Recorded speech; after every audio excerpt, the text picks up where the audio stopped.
The World Food Programme of the UN has warned of famines of biblical proportions because of the coronavirus outbreak. The agency estimates the number of people going hungry could double to more than 250 million. Here's our chief international correspondent, Lise Doucet. Queues in a Kabul lockdown. Not for medicine to fight the deadly virus, for sacks of wheat to fight hunger.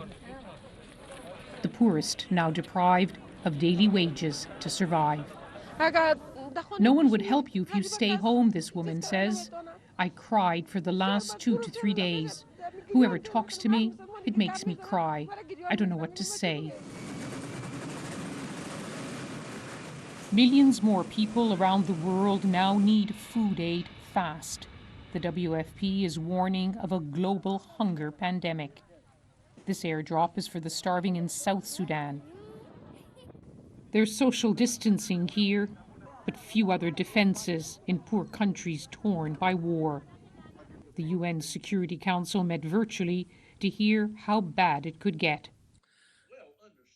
When it ended, the head of the WFP told us of his worst fear. If we lose our funding or lose supply chain access, we're talking about 30 million people, literally over a few months, could die. That's without putting the new numbers of COVID on top of that. So we are literally looking at biblical proportions of famine, the possibility in anywhere from 10 to 36 countries. What do you say to donors who say we would want to help the world's poor, but there's hungry people in our own countries, so we can't help you now? You know, I haven't had a donor yet say we're turning our back on these vulnerable people. They're all saying we're going to do everything we can, but of course they got to stimulate their economies, do what they can, and let's see what happens. Understand that in many places, if we have chaos and destabilization, you could have migration by necessity, you could have destabilization by extremist groups. You'll end up paying for it one way or the other.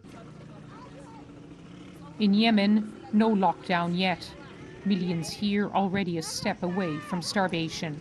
To reach them, the UN also says it needs a ceasefire for all sides to fight the common enemy. In Syria too, war takes its toll. In this poor neighborhood, they queue for WFP aid. Like millions around the world, if they don't receive this daily bread, there's nothing to eat. Lise Doucet, BBC News.